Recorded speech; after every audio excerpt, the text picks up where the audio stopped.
네, 추운 이맘때가 되면 꼭 취업 준비생들이 가장 만나고 싶어하는 그 사람들이 있습니다. 네. 만나기도 싶어하기도 하고 가장 밉기도 하고 어떤 사람입니까? 그러니까요. 정말 술 한 잔 딱 마시고 용기 내서 이분들 앞에서 도대체 왜 나를 안 뽑았냐고 이렇게 소리 지르고 싶은 분들이 있죠. 그렇죠. 정말 물어보고 싶은 사람. 왜 떨어뜨리는 거야, 나를? 예, 이런 분들 있습니다. 오늘 샵투레저에서 저희가 직접 모셨습니다. 선택 전문가 이은영 과장님 자리하셨습니다. 어서 오십시오. 어서 오십시오. 네, 반갑습니다. 네, 오랜만이에요. 네, 반갑습니다. 어떻게 지내셨어요? 저는 그동안 또 많은 선택을 하면서요. 예. 선택은 또 고통의 연속이거든요. 네. 네, 그래서 좀 힘들어하면서 그렇게 지냈습니다. 고통을 즐기시는 것 같아요, 그죠? 그렇죠. 알겠습니다. 이게 보니까 지난번 출연하실 때 인사 담당자로 소개했었는데 제가 지금 이게 왜였냐면 오늘은 선택 전문가라는 단어 써달라고 했는데 이 특별 이유가 있을 것 같아요. 제너레이션 메이비라는 의미가 있어요. 뭐냐면 이게 결정 장애를 뜻하는 거거든요. 독일에 그런 거 있는 있습니다. 네, 예. 그쵸, 다 있으시죠. 편의점 가서 그쵸. 밥 먹으러 왔을 때 네, 맞아요. 그러니까 당장 오늘 점심 뭐 먹지? 이것도 어려운 분들이 계십니다. 네. 그러니까 사실 그 독일의 젊은 저널리스트죠. 올리버 예게스가 이런 말을 했어요. 네. 선택은 곧 고통이다. 왜냐하면 그 선택권이 굉장히 많이 있잖아요. 어허. 근데 그것은 곧 무슨 의미냐면 선택권이 많다는 것은 취준생의 입장에서는 그만큼 내가 선택을 받아야 하는 것도 어려운 시대라는 거죠. 그래서 어떻게 보면 이 취업이라는 것은 곧 선택받는 거, 이 선택의 연속입니다. 그래서 제가 선택 전문가라는 이야기를 했습니다. 또 명언으로 시작을 해주시는군요. 사람을 고급스럽습니다. 선택하고 또 소비자의 선택을 받을 상품을 기획하시기 때문에 자칭 선택 전문가다 이렇게 말씀해 주셨는데요. 선택하면 이분을 또 빠질 수 없죠. 선택 전문가라고 안 해드리면 좀 섭섭해하실 뭐든지 전문가죠, 뭐. 예. 조민혁 강사님 이부에서 옆에 함께합니다. 계신데요. 예. 네, 이은영 과장님과 아는 사이시라면서요? 2013년 12월 27일. 3년 전으로 거슬러 올라갑니다. 네, 진짜 그때 처음 같이 방송을 했었고 아니 무섭네. 그렇게 적어놓고 있어요, 날짜를. 아니요, 저는 정확하게 기억하는 게 서점에 갔다가 예. 책이 내용이 너무 좋은 거예요. 어. 어떤 분의 책이. 근데 거기 이메일이 있길래 네. 메일을 보냈어요. 나 나름대로 조민혁이다. 나름대로. 혹시 나 압니까? 이러고 보냈는데 바로 회신을 모릅니다. 주셨더라고요. 그때 이제 이은영 과장님 책을 제가 보고서 모릅니다라고 했죠? 네, 누구신지는 모르지만 사실 이메일이 인상적이었어요. 저분도 선택 전문가시잖아요. 네. 그래서 그 이메일이 굉장히 눈에 띄고 제가 선택할 만한 그런 이메일이었어요. 뭐라고 썼어요? 네. 나 조민혁이다.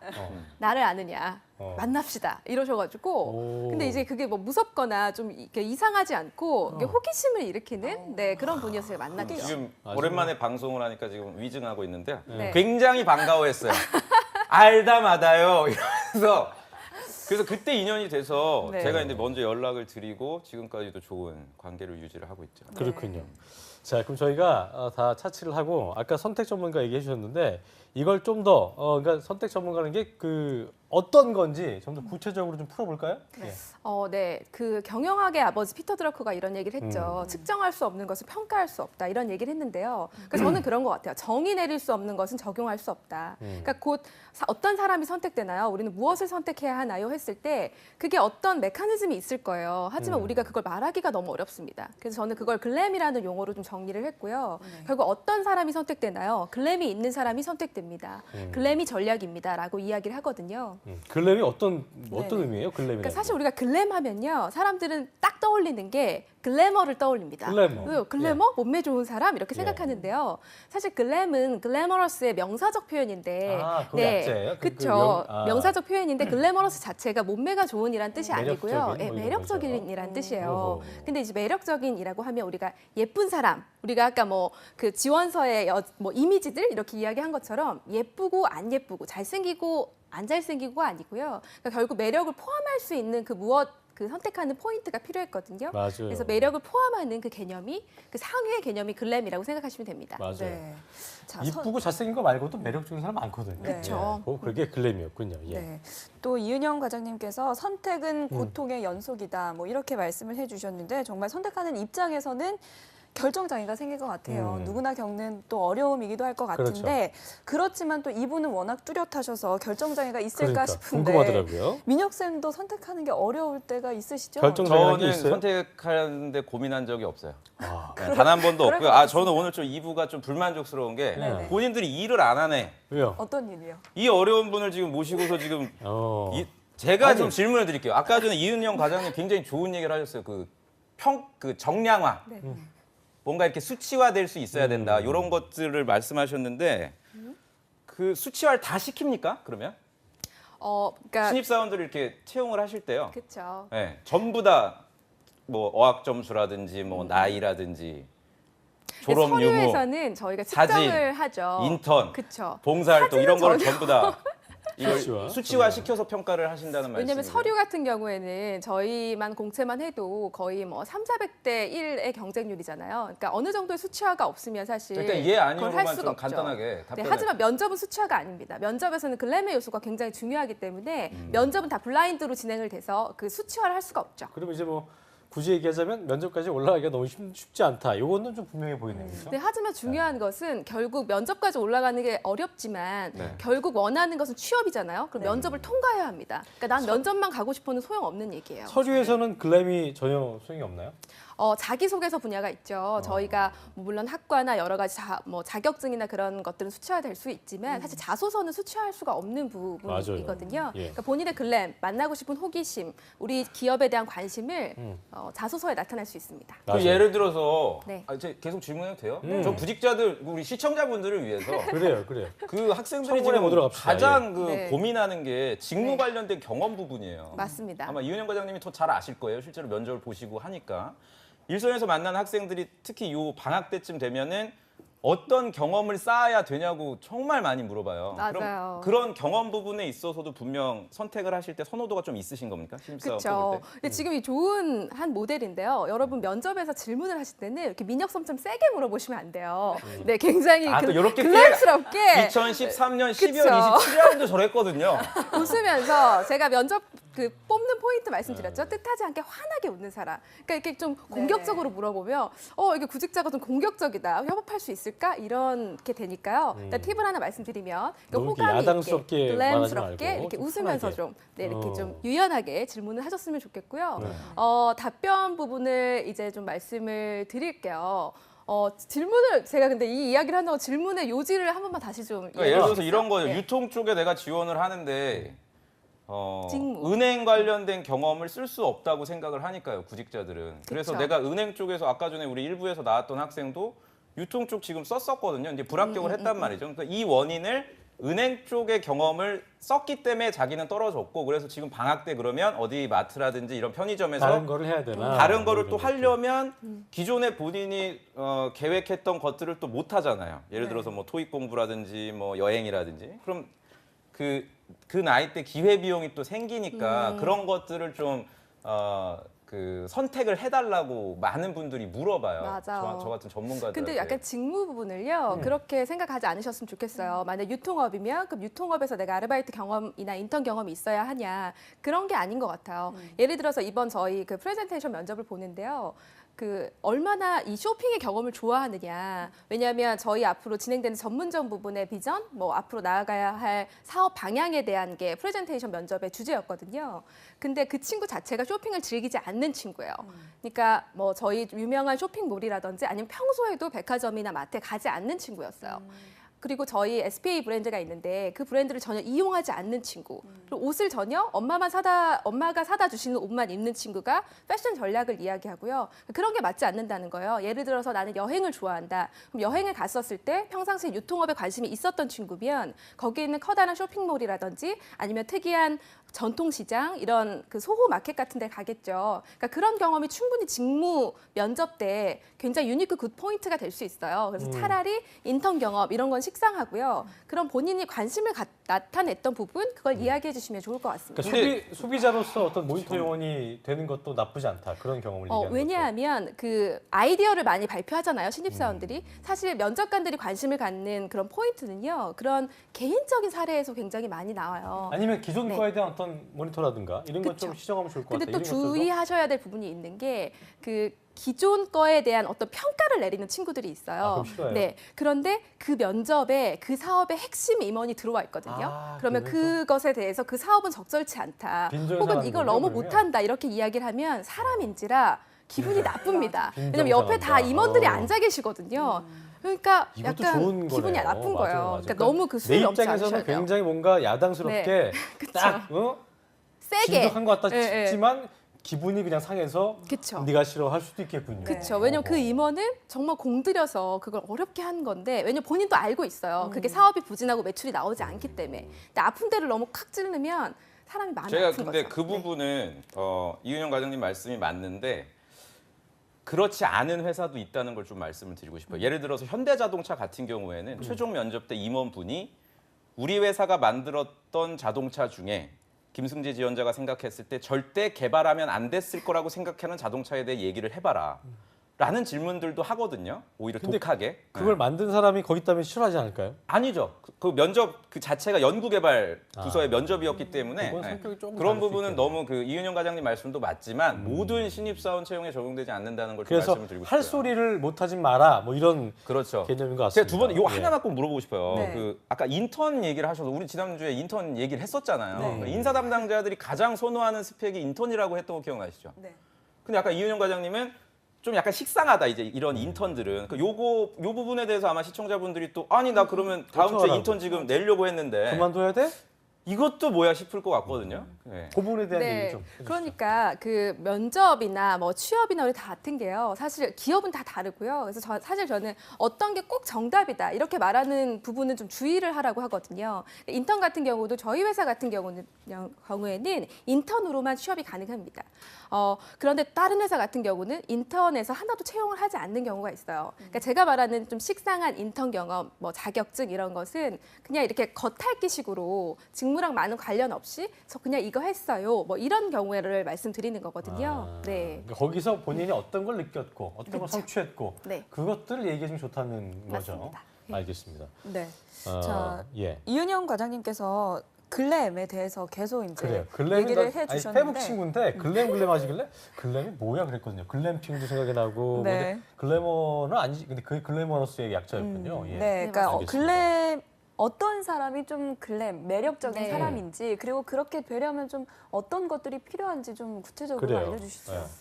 맞는 것 같아요. 사실 저만 해도 이 글램의 전략을 많이 이용을 하고 있는데요. 왜냐하면 저도 선택을 받아야 하는 순간들이 있어요. 뭐 취직을 한 다음에는 선택의 영향을 받지 않는 게 아니거든요. 그래서 글램의 전략은 뭐냐면 굉장히 유니크 굿 포인트를 만드는 겁니다. 그래요. 네. 왜냐하면 제가 여러분 질문 한번 드려볼게요. 어떤 사람을 배우자로 선택하시겠어요? 제가 이 질문을 드려볼게요. 그러니까 A랑 B가 있습니다. 네, A랑 B 모두 예쁩니다. 그리고 A랑 B 모두 성격이 좋아요. 네, 근데 A는요 굉장히 순종적인 여자분이고요. B는 굉장히 독립적인 여자입니다. 누굴 선택하시겠나요? 저는 A죠. 네. 저는 단순하게 A였을 것 같아요. 예. 네. 근데 A가 뭐 답이 아닐 수도 있겠지만 저는 A입니다. 예. 근데 사실 저는 이것에 답을 듣고자 함이 아니었어요. 뭐냐면 여러분의 생각의 프로세스를 한번 볼게요. 제가 이 질문을 드렸을 때 당연히 둘이 공통적으로 갖고 있는 공통 속성은 생각지도 않으셨죠.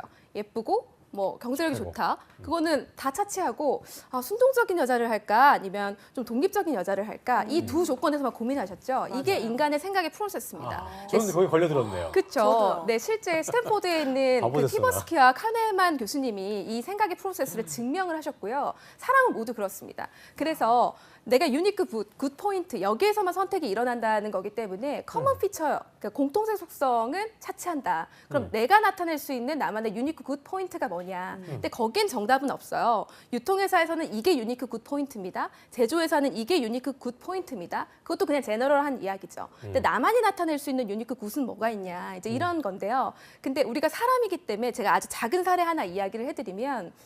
제가 얼마 전에 그 프레젠테이션 면접에 들어갔는데요. 네. 그때 총 저희가 60명의 프레젠테이션을 들었어야 됐습니다. 근데 맥스 12분이고 저희는 정말 화장실 갈 쉬는 시간 정도밖에 주지 않거든요. 그래서 정말 다 지쳐 있었고 주제 5개 중에 하나를 선택해서 이야기를 하는 거였는데 사실 이 학생들이 쉬운 주제로 좀 많이 선택을 하기 때문에 한 주제에 다 몰렸었어요.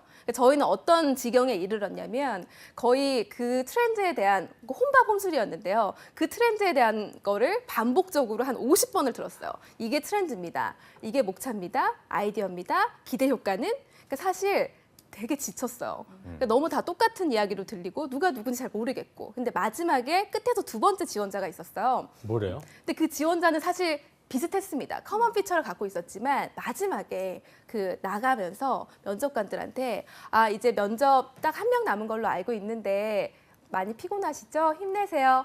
화이팅! 이러고 나갔어요. 그러니까 정말 갑자기 호감도가 별거- 이렇게 상승하는 별거 거예요. 별거 아닌 그거 하나가. 왜냐면 유니크 굿 포인트. 근데 앞이 뭐 나쁘거나 그러진 않았고 아, 비등비등했는데 비슷했고. 기억에 남는 거예요. 그렇죠. 그러니까 그게 뭐 아주 당락을 결정할 수는 없지만 굉장히 유니크 굿 포인트였다. 만약에 이렇게 떨어뜨릴까 말까였으면 저거 하나로 붙을 수도 있었겠다라는 생각이 들었습니다. 이거에 대한 어떻게 보면 민영 전략적으로 갔을 수도 네. 있겠네요, 그 친구. 근데 같은 그게 경우는. 전략이었냐 아니면 진짜 진심이 느껴졌냐였는데 그 상황은 저 친구 참 센스가 있다. 그리고 저희가 아무래도 유통업이기 때문에 서비스, 커뮤니케이션이 굉장히 중요한 회사입니다. 그러니까 참 센스가 있네, 커뮤니케이션 능력이 좋네라는 생각이 들었던 것 같아요. 센스 있다는 거 어떻게 들으셨어요?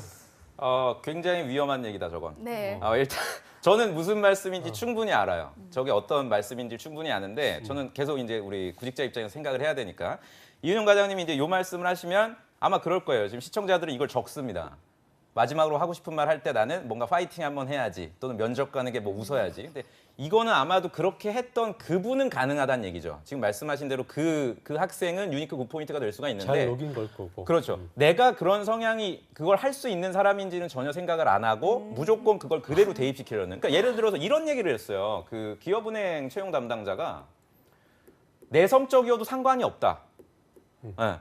은행에 지원하면서 무조건 외향적인 인상을 남기려는 어떤 잘못된 그런 소위 카더라가 있어서 집단 과제라든지 이런 합숙 면접에 오면 아무리 봐도 누가 봐도 굉장히 조용한 성격인데 괜히 본인이 손들고 뭐 팀장하겠다라든지 어떤 이런 본인의 어떤 굿포인트를 잘못 판단한 경우들이 많거든요. 그래서 저는 시청자분들이 그냥 자기 색깔에 맞는 굿포인트를 찾는 게 그게 아마 중요하지 않을까라는 생각이 좀 드네요. 알겠습니다. 과장님 취업준비생에게 꼭 해주고 싶은 얘기가 있다면 뭐가 있을까요? 사실 많이 힘드실 거예요. 감정 관리가 참 어렵거든요. 근데 제가 얼마 전에 저는 그래서 테드 강의를 좀 많이 보는 테드를 편이에요. 모르시는 분 많아요. 좀 소개 네, 좀 해주세요. 테드는요. 그 테크놀로지, 엔터테인먼트 그리고 디자인의 약자인데요. TED.com 딱 들어가시면 돼요. 뭐냐면 전 세계의 기술, 전 세계에서 가장 혁신적인 아이디어, 이제 이런 것들이 가장 먼저 소개가 되는 그 세계 지성의 향연이라고 불리는 행사입니다. 1년에 한 번 진행이 되는데요. 그 레지스터 비용만 1,000만 원이 넘습니다. 하지만 제가 그 내년 걸 가려고 이번에 그 레지스터를 시도를 했는데요. 1년 전이었는데 일주일만 다 솔드아웃 됐어요. 그래서 제가 신청을 못 했거든요. 근데 이런 것들이 다 온라인 유튜브 상에서 다 무료로 배포가 되고 있고 정말 훌륭한 강의들이 많이 있어요. 그러니까 저도 지칠 때 이제 이런 좋은 강의들을 많이 듣고 있거든요. 맞습니다. 네, 그래서 여러분들도 뭔가 내가 좀 지칠 때는요. 가장 행복하고 가장 성과를 내는 사람들은 본인의 마음 상태가 완더링 상태인데요. 마음의 방황 상태에 놓지 않는다는 얘기가 있어요. 그리고 일반적으로 그 의식하고 있는 상태 중에 46.9%를 마음의 방황 상태로 그냥 흘러 보낸다고 하더라고요. 그래서 내 마음의 방황 상태로 좀 잡을 수 있는 그런 습관, 의식적인 반복 습관을 좀 활용하시면 어떨까라는 생각이 들고 저는 네. 그걸로 테드 좀 방향을 매일 보는 걸 습관을 하고 있습니다. 네. 네. 정말 뭐 좋은 얘기였습니다. 그러니까 아까 얘기를 못하셨지만 여기 3M이라는 게 있는데 모티베이션, 뭐 메시지, 메신저. 이거를 위해서는 의식적인 반복적 습관이 필요하고 그를 위해서는 중간에 좀 그 쉬는 시간대 같은데 테드를 좀 시청하시는 게 좋을 거다 이런 말씀을 좀 해주셨습니다. 네. 제 끝으로 시간이 저희가 계속 얘기를 나누고 싶은데 시간이 항상 많지 않아요. 운영 과장님 오랜만에 오셨으니까 한 말씀도 해주시죠. 예. 저는 제가 방금 테드 이야기 드렸는데요. 거기에 터니 로빈슨이라고 변화 혁신가 굉장히 세계적인 분이 계신데요. 우리 한국말로 표현하면 토니 로빈슨이죠? 맞아요. 토니 로빈슨입니다. 로빈슨. 네, 예. 토니 로빈슨 나중에 검색해 보세요. 그분이 이런 얘기를 합니다. 과연 내 삶을 이끄는 원동력은 무엇인가? 여러분 삶을 이끄는 과연 내가 취직을 하고자 하는 그것을 만드는 원동력이 뭐라고 생각하세요? 이 토니 로빈슨은 뭐라고 이야기를 했냐면요. 그게 바로 감정이라고 합니다.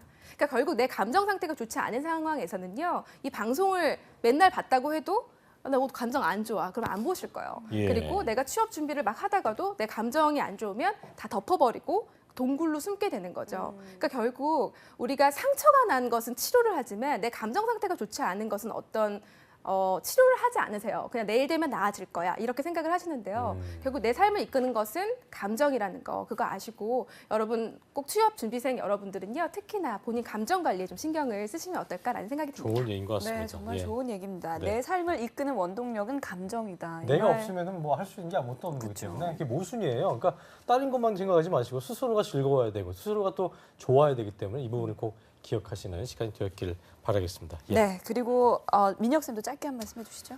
이은영 과장님 오늘 모셔서 굉장히 저는 인상 깊게 남는 게 한 가지가 있네요. 그러니까 지쳤다. 우리 구직자분들이 좀 기억하시기 바랍니다. 인사 담당자들은 정말 지칩니다. 면접이 됐든 서류가 됐든 너무나 똑같은 획일화된 어떤 사람들이 많기 때문에 그런 인사 담당자의 마음을 여러분들이 소위 얻어내기 위해서 어떻게 해야 되는지를 오늘 좀 배워갔으면 좋았을 것 같아요. 알겠습니다. 네, 지금까지 잡초대석의 이은영 인사 담당자님과 그리고 위포트의 조민혁 강사님과 함께했습니다. 두 분 고맙습니다. 감사합니다.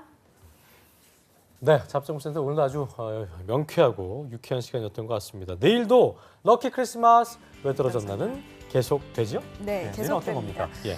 내일은요 스펙에 대한 시간입니다. 예. 명쾌하게 속이 시원하게 합격할 수 있는 스펙을 점검하고 또 네. 직무 선정까지 끝내버리는 시간이니까요. 내일 방송도 기대 많이 부탁드립니다. 네. 자, 내일도 웃는 얼굴로 저는 이제 휴가기 때문에 네네. 목요일까지는 없는데 내일부터 이윤정 아나운서와 함께 목요일까지 진행하시면 좋겠습니다. 오늘 말씀 고맙습니다. 고맙습니다. 예.